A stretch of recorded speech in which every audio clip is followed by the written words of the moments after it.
1955 doğumluyum. Trabzon Yomra Kayabaşı köyünde doğdum.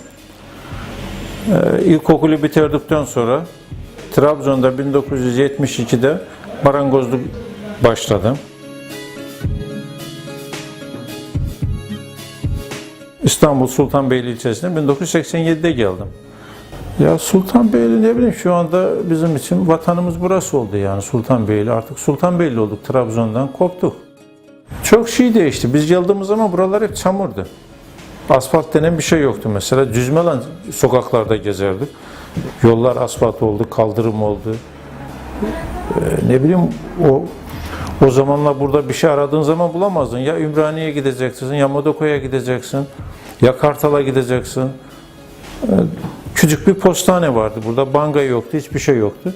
Ama şimdi Allah'a şükür her şey burada mevcut.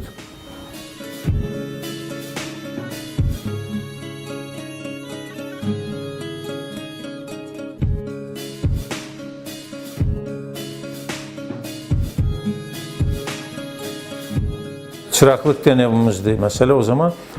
Usta da derdi bize, bakayım hanginiz çabuk yapacak. Biz şimdi 15 dakikada kilit takardık. Yarış etmek için birbirinden beraber 15 dakikada en fazla yani.